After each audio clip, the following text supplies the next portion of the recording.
Watch the movie, and I will spare your lives. That's my Lord Humongous impression from the movie Road Warrior. Alright, let's talk about Mad Max Fury Road.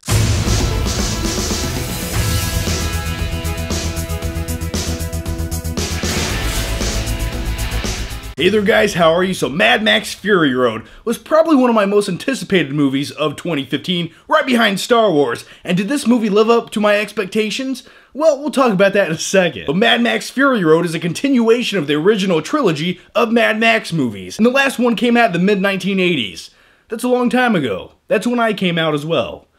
Thanks, Mom. Those are the kind of jokes you make at 3 o'clock in the morning. Yeah, it's late. I'm all jacked up on caffeine right now. But one of those original movies was Mad Max Road Warrior. And for me, that's one of my top 20 favorite movies of all time. It's sort of like the Dark Knight of post-apocalyptic car chase movies.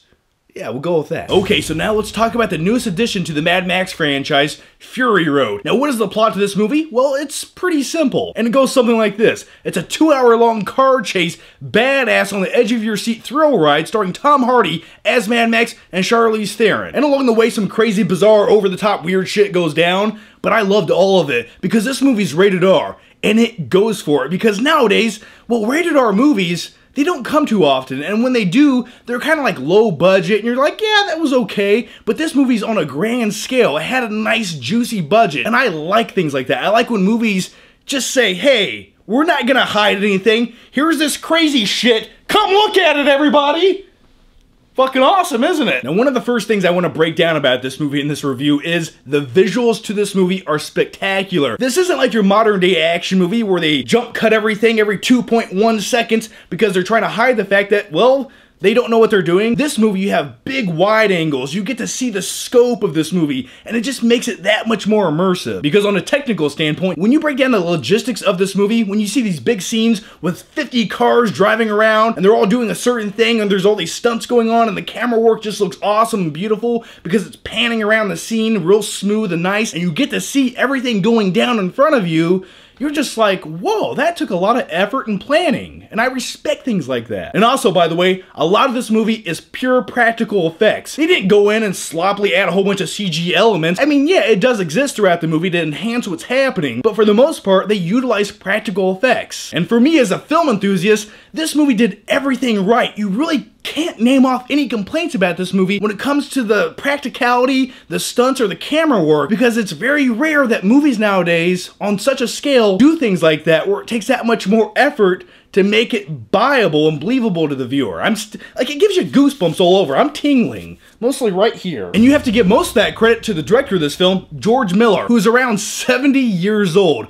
But he shot this movie like a 25-year-old guy who's hungry to make it in Hollywood and make awesome, big, badass action movies. Yeah, once again, this man's 70 years old. This is the original director of the first 3 movies. Now let's talk about the villain of this movie. The main antagonist to this film is a character by the name Immortan Joe. And what is he all about? Well, he's a buffed up old guy with a grill guard for a mouth, and he's pretty much a control freak. Immortan Joe is the leader of this cult-like following of people where they pretty much do anything that he says. They buy into him like a godlike figure. And by the way, on a quick side note, because I want to take the opportunity to talk about this, I love the villains in the Mad Max movies. They all essentially share a lot of the same attributes. They're big, buffed up, badass dudes that wear masks. Master Blaster, Lord Humongous, and Immortan Joe. Master Blaster wins Bartertown. Essentially, a lot of the same things going on there. Now let's talk about a few other main characters in this film, and one of those is Furiosa, played by Charlize Theron. And I love Charlize Theron. I think she's a phenomenal actress. And a lot of people, well, I think they would all agree that Furiosa was the main character in this film. This movie was driven by her, figuratively and literally. I really liked her character. There's a lot of interesting things, and I guess you could almost sum her up to a female version of Mad Max. And in this movie, she's on the run from Immortan Joe because she stole some precious cargo from him early on in the movie, and they're chasing her down throughout the entire movie, and by her side is Mad Max, a guy who's just always on the wrong side of everything. And Mad Max in this movie is played by actor Tom Hardy. Now, if you guys have been watching my videos for a while now, you know I'm pretty much a Tom Hardy fanboy. I think this guy's awesome as an actor.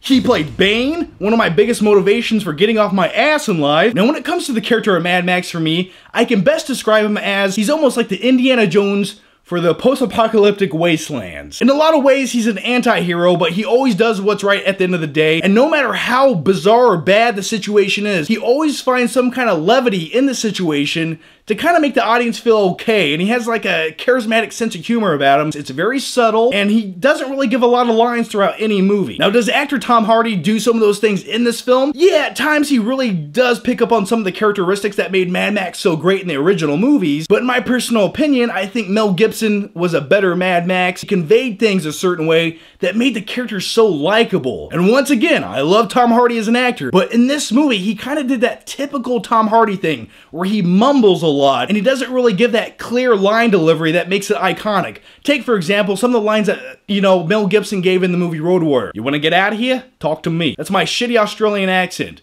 but it's a great line. And I didn't really feel like I got that from Tom Hardy in this movie. I mean, yeah, he mumbles throughout the movie. I don't really think he attempted to do an Australian accent at any point. If he did, I didn't pick up on it. And he does give one speech towards the end of this movie, but he almost sounds like Bane at one point when he's giving this speech. Now, I'm not saying I wanted Tom Hardy to do a Mel Gibson impersonation throughout this entire film. I'm okay with him taking liberties. Some of the things that he did, I just didn't feel like they were Mad Max. So here are my final flicking thoughts on the movie Mad Max Fury Road. If this movie didn't have any dialogue whatsoever, if it was a silent film, just based on the visuals alone, you as a viewer would comprehend the story, what's going on. That's a good thing when I say that, because that means artistically the director did such a good job at just showcasing this movie visually that you almost don't even need dialogue to comprehend what's going on. And I like that about this movie. Yeah, it's almost like the dialogue in the movie is a cherry on top of everything. But anyway, Mad Max Fury Road, some of my issues with the movie was Tom Hardy as Mad Max. For the most part, I liked it, and if this was an original movie where there was no pre-established character of Mad Max, it would be okay. And also, I would say the second half of the movie has some stagnant points in it. The first half for me was definitely a little bit more fun and just kept moving. I thought the pacing was better. But overall, this movie's awesome. It's a fun time,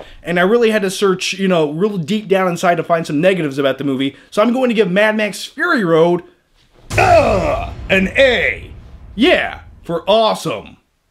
I almost want to give it a B after that for badass. But yeah, it's an A movie. Alright guys, so that's my take on the movie Mad Max Fury Road. Now here's my question to you. What did you think about the movie? Let me know down below in the comments section. Or, if you lived in the post-apocalyptic wastelands, what would your name be? Mine would probably be Flickus Humongous Erectus. Thanks for watching guys, and I'll see you next time.